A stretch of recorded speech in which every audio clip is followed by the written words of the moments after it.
à l'humain dans le monde de la performance. Aujourd'hui, c'est une formule un petit peu différente. Aujourd'hui, je vais vous présenter quelqu'un qui a une histoire qui m'a touché quand elle m'a conté son histoire. C'est une personne qui suit ma chaîne YouTube, suit ma chaîne Facebook depuis les 2 dernières années. Moi, j'ai jamais travaillé avec cette personne-là. Quand j'ai rencontré cette personne-là dernièrement, elle m'a conté son histoire. Son histoire m'a énormément touché. Puis aujourd'hui, ben, à ma façon, je voulais vous la présenter parce que quand on parle de l'humain dans le monde de la performance, vous allez voir qu'aujourd'hui, l'humain a une grande place. Et je vous demanderai d'accueillir, comme il se doit, mon invité du jour, Valérie Aubert. Salut Valérie, ça va bien? Oui. Merci à toi de me recevoir dans ce magnifique décor, hein, je veux dire, qui est très, très, très symbolique pour toi, je pense. Hein? Oui, ça fait du bien d'être ici. Je vais juste te demander de parler un petit peu plus fort, OK? Parce que pour que la caméra soit capable de bien enregistrer le son de ta voix. Parfait. Valérie, toi, premièrement, tu me connais, tu me disais via ma chaîne YouTube, via ma chaîne Facebook. Qu'est-ce qui fait que ça fait 2 ans que tu suis ma chaîne et qu'on n'a jamais vraiment travaillé ensemble? Ça, c'est la première chose que je voudrais établir ensemble. Bien, premièrement, non, on n'a jamais travaillé ensemble, puis on s'est rencontrés pour la première fois seulement il y a 2 semaines, physiquement. Puis, effectivement, je te suis depuis 2 ans, puis comme je t'ai expliqué, souvent, c'est arrivé que tes pauses, tes réflexions tombaient pile dans les épreuves que j'avais à traverser. C'est quoi les épreuves que tu avais à traverser? Bien, je te dirais que, comme je t'ai fait une histoire courte, quand on a entré en communication ensemble, à 40 ans, moi, j'étais condamnée à vivre en fauteuil roulant jusqu'à la fin de mes jours. OK, juste pour mettre la première perspective, à 40 ans, aujourd'hui, tu as quel âge? 44 ans. 44 ans, donc on recule en 2016. Oui. En 2016, toi, tu reçois un diagnostic. Le diagnostic, je l'ai reçu il y a quelques années. OK, parle-nous de ton histoire, justement. Bon, j'ai eu un épisode où est-ce que j'ai complètement paralysé dans mon divan en écoutant un film. J'étais incapable de me relever du sofa.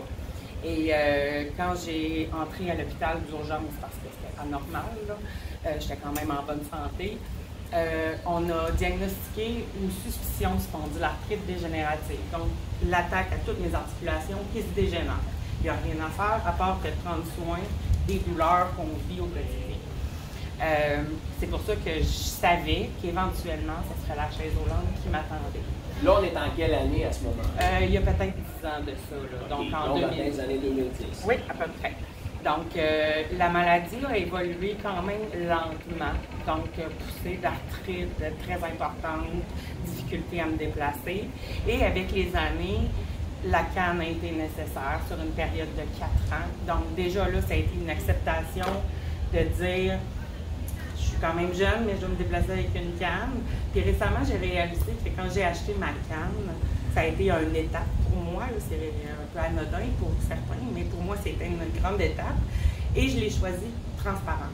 Moi, je pensais qu'elle passerait incognito, mais c'est pas trop qu'est-ce qui est arrivé. Fait que je me suis déplacée avec une canne pendant 4-5 ans. Et en décembre 2016, j'ai été obligée de tirer ma révérence au travail. J'étais au bout du rouleau. En février 2017, j'ai acheté mon fauteuil roulant. Et là, ça dégringole. Jusqu'en juin 2017, où le médecin qui me suit depuis de nombreuses années me dit « Je suis plus sûre que tu as ça. » Il a demandé ma place en psychiatrie. Lui, il pensait que j'étais hystérique et que c'était moi-même qui me provoquait toutes ces douleurs. Donc, je te cacherai pas que j'ai voulu mourir à ce moment-là. C'était trop insupportable de ne pas savoir. Et là, je me suis embarquée dans une lutte à passer tous les tests au privé parce qu'au public, c'était trop long, les délais. Donc, éliminer la sclérose en plaques, c'est là, tout ce qu'on peut imaginer. C'est sûr qu'en fouillant, on a découvert plein de choses qu'on n'aurait pas dû trouver. cerveau qui, pour l'instant, ne progresse pas. Mais c'était toujours pas ça qui m'occasionnait le fait d'être en fauteuil roulant, d'être incapable d'utiliser mes membres, d'être incontinente. J'avais une couche. Fait que ça a été en octobre 2017 où on a diagnostiqué une maladie de Crohn avec arthralgie. Donc, depuis toutes ces années, c'était la maladie de Crohn qui m'occasionnait mes douleurs articulaires.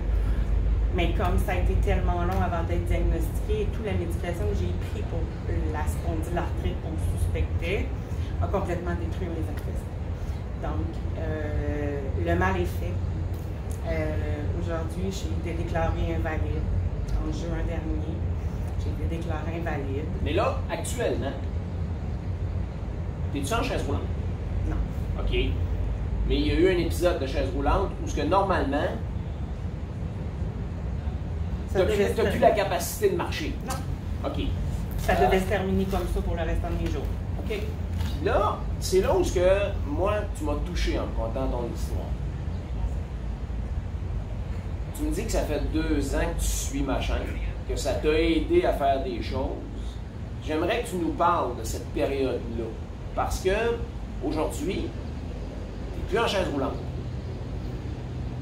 Puis comme on l'a vu dans l'introduction, c'est toi qui arrives en moto. Hein? Ça, c'est juste wow.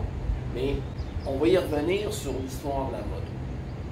Là, tu es en chaise roulante. Tu ne me connais pas encore. Parle-moi un petit peu, je suis curieux de savoir, comment tu m'as découvert, puis 2, qu'est-ce que les partages de l'humain dans le monde de la performance? Ben, je pense que comment je t'ai découvert, je le sais pas. Okay. Je me suis reposé la question à plusieurs reprises, je sais pas.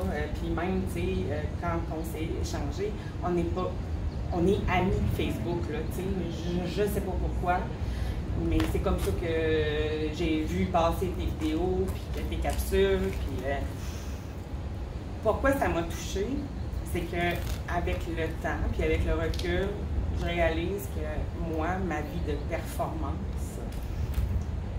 elle est complètement différente de ce qu'elle a été avant. Avant, j'étais ultra performante au travail, j'étais monoparentale, il n'y avait rien à mon épreuve.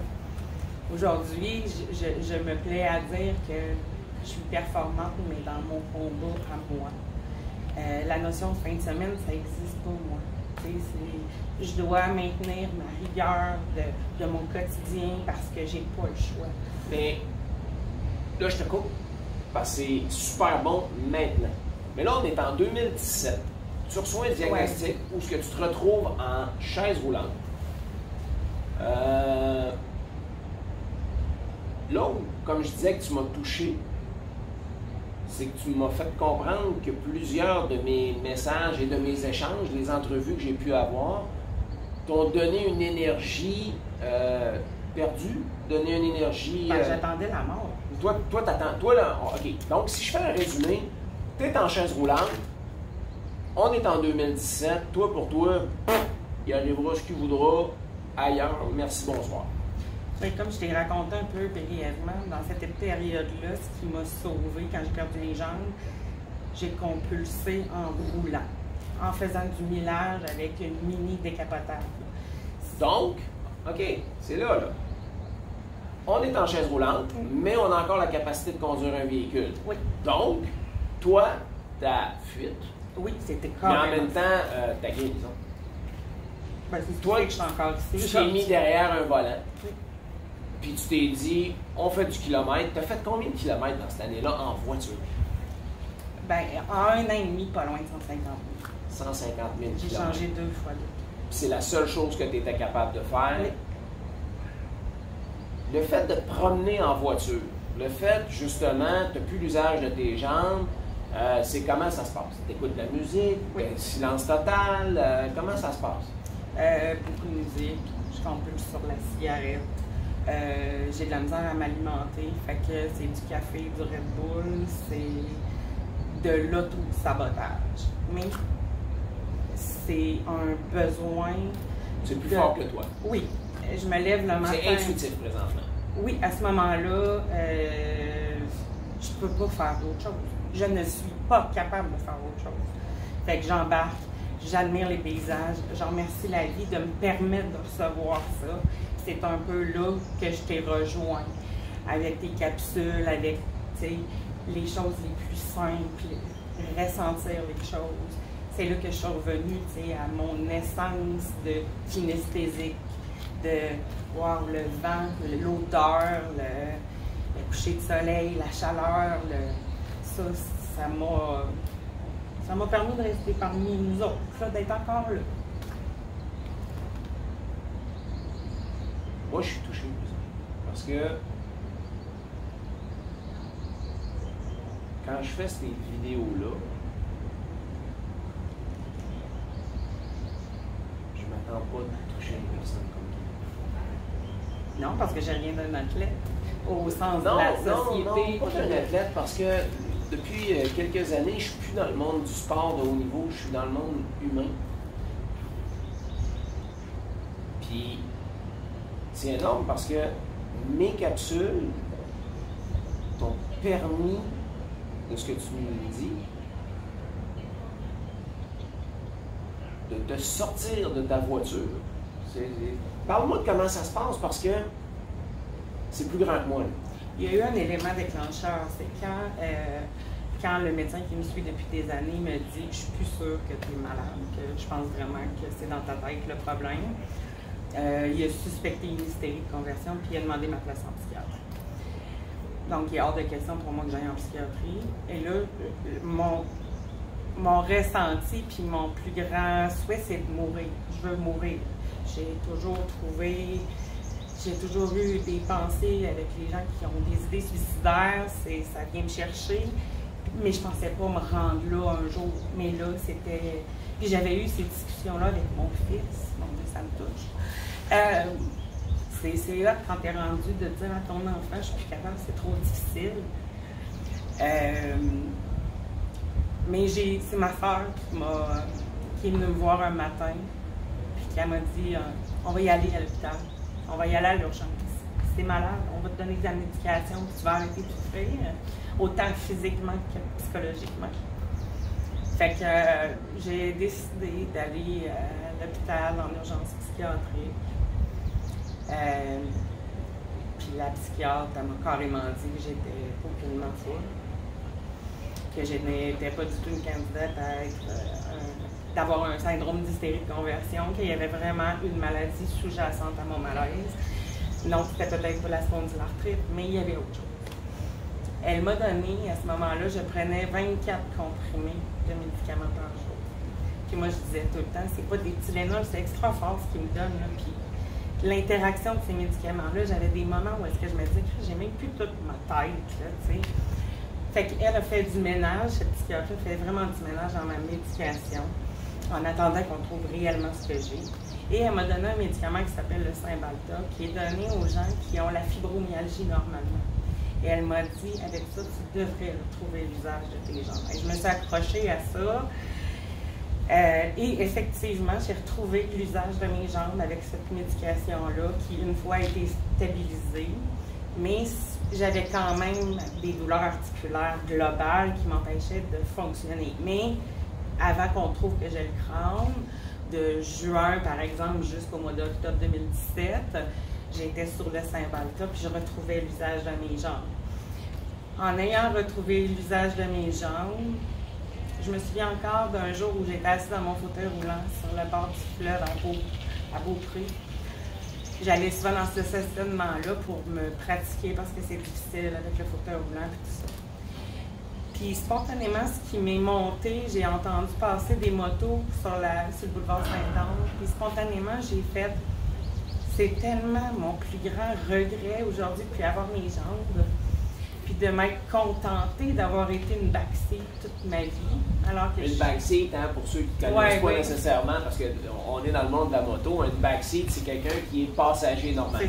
C'est ça. J'avais des conjoints qui avaient des motos, donc, tu sais, à 18 ans, j'ai fait mon cours de moto. Mais j'ai jamais été capable d'aller faire mon examen final, parce que mes parents étaient comme ça, et ils m'ont tellement inculqué leur peur que j'ai choqué, puis j'ai préféré être une backseat pour les années qui ont suivi. je me retrouve en fauteuil roulant, mon plus grand regret, hey, j'aimais ça. J'aurais dû le faire pour moi. Fait que quand j'ai retrouvé l'usage de mes jambes, ben c'est à ça que je me suis accrochée. Je me suis mis à marcher parce que je devais retrouver de la motricité en ayant marché avec la canne pendant plusieurs années, le fauteuil roulant.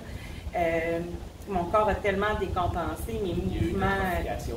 Oui, j'ai vraiment perdu toute ma masse musculaire, plus d'endurance, puis non plus la coordination des mouvements. J'ai tellement compensé avec, donc ça a été tout un réapprentissage. Mais mon objectif, c'était que je marche au moins le plus souvent possible, il faut que j'entraîne mes jambes parce que je vais être capable d'avoir une moto un jour. Un jour, j'ai rencontré quelqu'un, puis on était allé dans un concessionnaire de moto. Puis c'était la première fois que je me permettais de me rasseoir sur une moto parce que je lui avais dit, je veux que tu la tiennes. Je me fais tellement plus confiance. J'ai tellement peur que mes jambes lâchent, je ne pourrais pas tomber ça dans le showroom. Fait qu'il l'a tenu, je me suis assise dessus et là, j'ai eu la révélation de ma vie en me disant, c'est là que je vais. Fait que j'ai fait... Là, on est rendu en quelle année à ce moment-là? 2017, début 2018, j'ai fait mon cours de moto, j'ai eu mon permis, j'ai acheté ma moto. Puis, c'est ça que je fais pas des saisons de 20 000 km, mais parce que je dois encore gérer mon énergie, je dois, aujourd'hui, je suis en rémission du crâne, mais j'ai quand même une médication importante, j'ai quand même un rythme de vie qui m'oblige à faire des choix. Des fois, ben, je ne peux pas toujours aller en moto, les raids sont trop grandes, mon état me le permet tout simplement. Mais tu roules. Oui. Puis tu marches. Oui.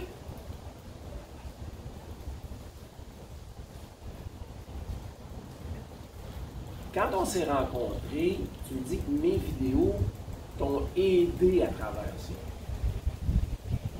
Explique-moi comment, parce que, tu sais, je veux dire, c'est ta médication, c'est ta volonté, c'est tes affaires. Non, c'est de reprendre conscience que la vie est belle, de reprendre conscience que les petites choses, de prendre conscience de la persévérance, de prendre conscience aussi des chemins des autres. Tu sais, les partages, les gens ont leurs épreuves, les traversent à leur façon, on en sort transformé, grandi. Mais je pense que ça me donnait des lueurs d'espoir, peut-être, de continuer, puis de me dire, si ces gens-là sont arrivés un jour à voir la lumière, ben... C'est ce que tu ressentais de ce que tu oui, suivais. tout à fait, tout à fait. Bon. Puis je me suis pas trompée. Yeah. Non, c'est la preuve, tu es là, puis c'est rare que je cherche mes mots, mais je suis touché parce que, tu sais, ces vidéos-là, oui, ils ont ça comme mission d'aider quelqu'un que je connais pas à travers le web. Mais ce qui est touchant, c'est que ça t'a aidé à remonter sur une moto. Ça t'a aidé à piloter une moto. Puis aujourd'hui, tu es en rémission. Quelqu'un qui ne sait pas ton histoire, ça paraît pas, là. Non. Mais je veux pas qu'on m'identifie à ça non plus. OK, vas-y, débloque là-dessus. Quand tu dis que tu veux pas qu'on t'identifie là-dessus, là, tu es d'accord pour dire que publiquement, cette vidéo-là va être vue.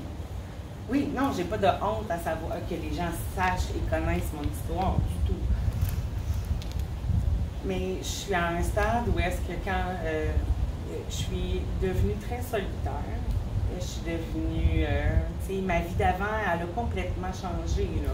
J'étais une fille extravertie, j'étais quelqu'un qui prenait beaucoup de place au travail, j'étais déterminée, je le suis encore, mais c'est tellement différent, c'est tellement... Qu'est-ce qui a changé? C'est moi qui est en premier, c'est moi, je me suis choisie. J'ai pas le choix, tu sais, on m'a imposé de me choisir. Mais avant, étant donné que tu prenais beaucoup de place, tu ne choisissais pas? Non. Tu le faisais pour te faire aimer? La gratitude, la reconnaissance, j'avais besoin... Tu sais, dans la vie, moi, on m'a inculqué que pour réussir, il fallait avoir une bonne job, tu sais, une maison, des enfants, puis... Mais moi, du jour au lendemain, j'ai tout perdu. J'ai plus de job, Mon fils est parti en appartement. J'ai vendu ma 5e maison. J'ai eu des problèmes financiers parce que ça fait 4 ans que je suis en invalidité.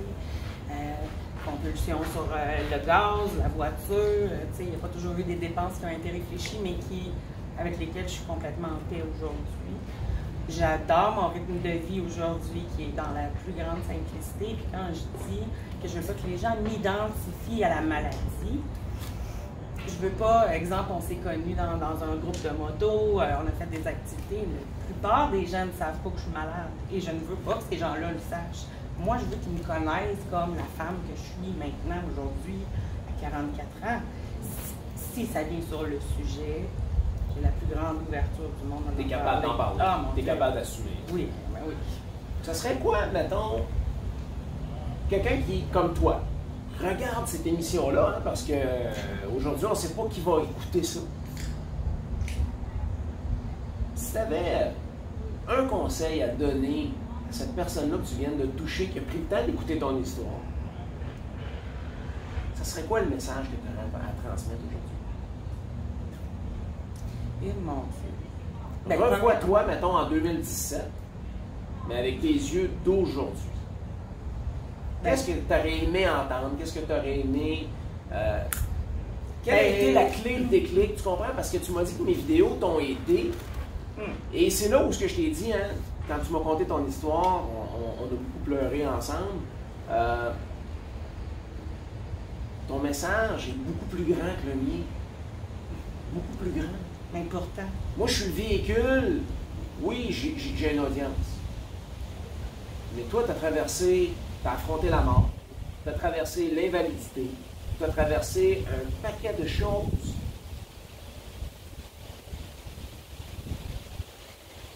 C'est la résilience et l'acceptation, je te dirais, qui à un moment donné deviennent un peu ton moteur.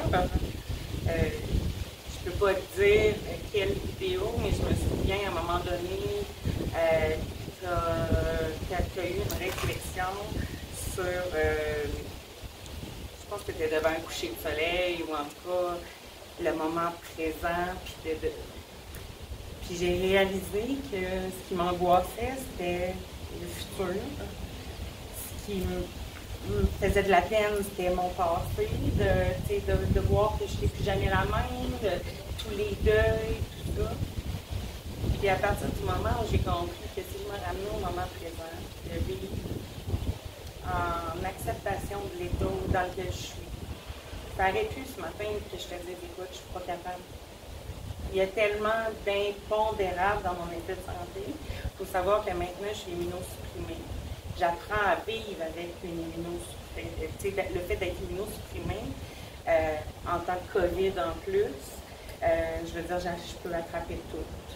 Fait qu'il faut vraiment que je sois... Comment tu perçois ça, justement? Parce que tu tenais à ce que je n'ai pas de masque. Non. Tu tenais à ce qu'on soit naturel, hein? Oui. Puis qu'on ait une certaine distance, mais respective. C'est pas jouer avec la mort? Non. Explique.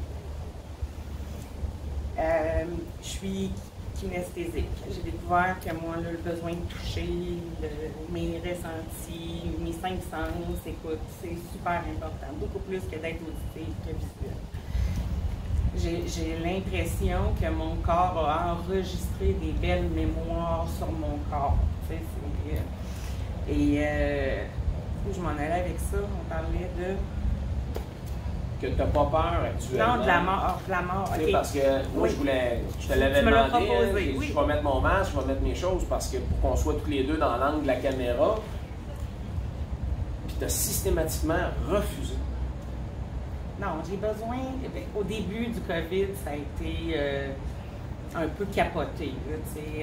Mes infirmières m'appelaient régulièrement, disaient « Tu dois te considérer comme une femme de 70 ans qui fait de la chimiothérapie, il ne faut pas que tu ailles des lieux publics, il faut que tu sois ultra vigilante. » J'ai compris l'importance d'être vigilante à partir du moment où j'ai rencontré quelqu'un puis que j'ai offert un peu d'intimité dans ma vie et où est-ce que j'ai attrapé 3 bactéries en l'espace de 5 ans. Je suis suis encore sous traitement antibiotique. Moi, je ne peux pas prendre d'antibiotiques normalement. Donc, c'est pas une dose de 10 jours. Là, j'en ai pour 4 mois. J'ai perdu encore 25 livres avec les antibiotiques, nausées, pas capable de m'alimenter. Mais j'ai besoin d'avoir des contacts humains vrais. J'en ai très peu. Je les choisis. On n'est pas ici pour s'embrasser, ni se faire de câlins. Je suis à l'aise. Non, je ne joue pas avec la mort. Je pense que mon besoin d'intimité avec un humain. Intimité ou proximité? Proximité. Proximité, ok. Non, mais des fois, hein, ça peut être un besoin aussi de l'intimité. Oui, tu as raison. C'est plus un besoin de proximité. Oui, vraiment. C'est fort pareil, hein, parce que, tu vois, en 2017, tu es diagnostiqué invalide, tu perds l'usage de tes jambes, tu suis ton instinct, tu te mets à conduire, tu t'es promené, tu as fait au-dessus de 150 km en 1 an et demi. C'est du millage. À travers ça, tu redécouvres ton habileté à marcher par ta volonté. Tu pousses encore plus loin à te rasseoir sur une moto. Ça réanime quelque chose. Vraiment. Tu as refait ton cours de conduite. Au complet. Je peux te raconter mon examen sur le circuit fermé. Ben oui, ben oui, ben oui, ben oui. Première fois que je me présente, j'échoue avec 2 points en bas de la note de passage. Exact. Donc, je dois reprendre mon examen, mais c'est correct. Tu sais, moi, j'ai cet objectif-là, mais j'ai pas de délai. Tu sais, dans mon esprit, ça sera quand ça sera, puis... Tu as un but, oui. Puis tu mets en place les objectifs pour arriver là. Oui, mais tu sais, comme je te dis, il y a tellement d'impondérables que je fais avec, puis ça sera quand ça arrive. Donc, j'échoue mon premier examen. Et là, je me mets à calculer, bon, mais il faut que je repaye un cours pratique pour me refaire le refresh. Il faut que je loue la moto pour l'examen. Mais tu sais, je l'ai l'argent pour acheter ma moto. Là, je sais ce que je veux, là. Je sais que quand je vais avoir mon permis, je vais l'acheter. Fait que j'ai décidé de l'acheter avant de refaire mon examen sur le circuit fermé. Pour pouvoir me pratiquer dans le stationnement chez moi, puis d'aller faire l'examen avec ma propre moto. Donc, la journée de l'examen arrive, mais je ne peux pas conduire ma moto pour aller passer l'examen. Donc, je me cherche quelqu'un depuis quelques jours et finalement, ben, j'y vais avec mon père. Moi et mon père, on a une relation un peu particulière. Est-ce que ton père est un motocycliste aussi du tout? Okay. Ben non, il faut se dire qu'à 18 ans, il a toujours été contre le fait que je veux suivre mon cours, puis que c'est pour lui que j'avais, à cause de lui, leur peur. Que tu avais arrêté de... Exact. Okay. Fait que, il est arrivé chez moi avec le trailer fermé, on a mis la moto dedans, on s'est allé. Puis quand on est arrivé sur le terrain de la SAC pour l'examen, je lui demande de quitter. Je dis, écoute, je suis pas à l'aise à ce que tu restes assis à la table à pique-nique. Je ne regarderai pas, puis là, je le vois, il se tourne de dos comme de tête. Puis là, je me dis, ah, écoute, c'est pas grave. Et je souhaite passer la première, fait que je veux embarquer sur la track là. Fait que je m'en vais avec la moniteur, m'explique. Je fais mon examen et là, je restationne la moto et je retourne à la rencontre du moniteur pour savoir si j'ai réussi ou non. J'enlève mon casque et en marchant, puis je lui dis, je marche vers elle et je lui dis, j'ai-tu réussi? Elle dit, oui, mais elle dit, fais semblant de pleurer, mais elle ignore mon histoire. Elle dit, fais semblant de pleurer, elle dit, les autres vont voir la chienne, tu sais, elle, toutes les autres élèves. Elle veut jouer le jeu. Oui, c'est ça. Et là, moi, je réalise que je l'ai réussi, qu'à partir de maintenant, je peux conduire toute seule ma moto. Et là, je m'effondre en pleurant. Et là, je m'en retourne de bord, puis là, je vois mon père de dos qui ne fait que pleurer. Parce qu'il semble très fier que j'ai passé d'un fauteuil roulant à mon permis de moto qui assiste à ça. Et quand j'ai raconté à la moniteur, puis elle me dit, mais pourquoi tu pleures autant? T'sais, elle dit, je pensais que tu jouais le jeu, mais là, c'est un peu intense. Mais quand je lui ai raconté mon histoire, elle s'est mise à pleurer. De voir à quel point je travaillais fort pour arriver à passer mon examen. Puis, à pouvoir enfin rouler par moi-même. Ouais.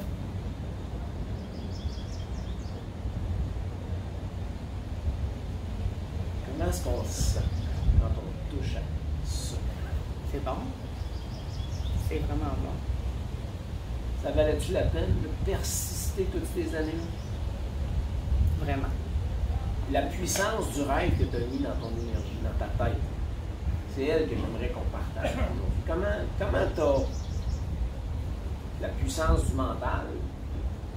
Comment tu t'en es servi? Qu'est-ce que tu peux nous donner comme conseil là-dessus? Je pense pas que j'ai de conseils à donner. Ben, je peux vous partager. Tu as appliqué quelque chose. Donc, le fait de l'avoir appliqué, si ça a été bon pour toi, moi je te pose la question, penses-tu que ça ne peut pas servir à juste une autre personne dans le monde? Peut-être. Donc, qu'est-ce que tu as... Parce que as-tu toujours eu le mindset facile? Ça a-tu toujours été... Il n'y a jamais eu de découragement? Bien, tout le temps. Il y en a plein de découragements. Il y en a plein. C'est au quotidien, là, des découragements. Puis surtout des deuils. C'est des deuils par rapport à ma vie d'avant, mes capacités, ma routine, mon quotidien. Moi, je pense que la maladie, si j'ai un conseil à donner, moi, je pense que ce que j'ai appris, puis ça, je t'en ai glissé un mot rapidement la dernière fois qu'on s'est vu. La vie a fait en sorte de m'amener un paquet de synchronicités pour comprendre pourquoi j'ai été autant malade. Et à partir du moment où j'ai compris ce que mon corps refoulait et exprimait par la maladie, à partir du moment où j'ai pris conscience de ça, un mois plus tard, j'apprenais que j'étais en rémission. Et ma vie est complètement... C'est pas rose à tous les jours. L'acceptation s'est faite d'un traitement ou, tu sais, parce que là, il y a un processus en arrière de tout ça. Là. Non. L'acceptation, c'est pas fait. Non, parce qu'il y a plein de choses encore qui me restent à accepter. À 40 ans, fauteuil roulant avec une couche, t'as pas envie d'avoir d'intimité avec un homme. Puis là, je parle pas de proximité. Non. Ouais. Donc, à un moment donné... Disons que c'est moins sexy que certains sous-vêtements. Hein, Le string et la couche à thème. Ça... Mais j'ai un super bon sens d'autodérision. Je suis capable de rire de ce que j'ai vécu et de ce que j'ai traversé. Je pense que ça m'a aidé. D'avoir la capacité de rire, d'avoir la capacité d'avoir des amis qui étaient, tu sais, nos amis, il y en a qui partent, il y en a qui restent là. Tu sais, dans la maladie, on voit la vraie nature des gens. C'est pas tout le monde qui est capable de dealer. Mon père, le premier, n'a jamais été capable de me voir en fauteuil roulant, de me voir malade, d'avoir des discussions vraies à vrai sur la maladie. Jamais. Donc, tu sais, c'est là qu'on voit la vraie nature des gens. Tu sais, les gens qui sont là vraiment pour t'aider, d'autres qui sont là, ben, tu peux pas faire les activités, donc on... Fait que, tu sais, moi, je pense que l'important, c'est de se retrouver soi, puis de retrouver ce qui nous fait du bien. Moi, c'est mon travail au quotidien. Qu'est-ce qu'aujourd'hui, ça me ferait du bien de faire? Qu'est-ce que... Tu sais, je t'ai dit que je méditais beaucoup. Ça prend une grande place. Ça a pris une grande place. Vraiment pour être capable de l'acceptation, le lâcher prise, d'être capable de me retrouver plus souvent dans le moment présent. Parce que comme je te disais, c'était souvent le passé, le futur, qui était très anxiogène. C'est sûr que quand tu sais pas ta vie s'en va vers quoi, c'est très insécurisant. Mais depuis juin 2020, à partir du moment où mes assurances m'ont déclaré invalide, maintenant, j'ai un petit chez moi. Mon fils est en appartement. J'ai plus de soucis financiers. Je roule la moto. Je suis en commission. Maintenant, je dois prendre soin de moi et faire en sorte que ça continue de s'améliorer. Mais la vie est belle, puis je pense qu'il faut juste la regarder avec les yeux du cœur. La vie est belle, il faut la regarder avec les yeux du cœur. Oui. Avant, je faisais pas ça. Le besoin de reconnaissance, la valorisation des autres. Maintenant, c'est pas égoïste, c'est pas je me moi, c'est beaucoup plus. Je me sens beaucoup plus rayonnante que je pouvais l'être quand j'étais en santé. Wow. C'est la première fois que tu me parles comme ça. Hein? L'autre fois, tu m'as plus dit qui tu étais, ton histoire un peu plus. Quand je vous parle de l'humain dans le monde de la performance, c'est pas une médaille. Performance, c'est pas... Hein? Tu ris là-dessus, mais t'en dis quoi, toi, justement? Ben, tu sais, c'est toi qui m'as fait prendre conscience que non, je suis pas un athlète. Pourquoi je t'ai fait prendre conscience? C'est là où c'est. Ben, tu sais, dans tes vidéos, dans, tu sais, dans l'échange qu'on a eu quand on s'est vu, quand je remettais en question le fait que je puisse apporter quelque chose aux gens de par mon partage, tu sais, j'ai vraiment pris conscience que moi, j'en ai une vie d'athlète. C'est pas un triathlon, c'est pas le marathon des 2 rives, mais je m'entraîne pour rester en vie et d'avoir un minimum de qualité. Puis, tu sais, tes athlètes, ou le monde des athlètes, ben c'est comme moi. On a une restriction alimentaire, on a des contraintes au niveau de nos activités. On ne peut pas toujours aller faire le party, tu sais. Tout doit être rigoureux, que ce soit la place pour la méditation, l'entraînement, l'alimentation, le sommeil. Ma vie, c'est ça. Comme un athlète qui se prépare pour un triathlon.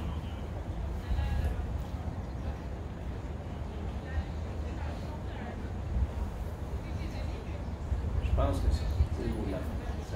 Ça en dit énormément. T'sais, moi, comme tu dis, c'est-à-dire, mon championnat du monde, c'est pas la médaille, c'est...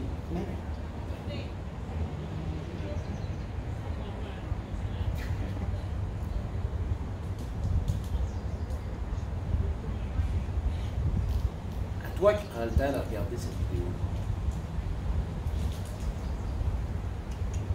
la prochaine fois que tu te retrouves dans une douleur, que tu te retrouves confronté à quelque chose,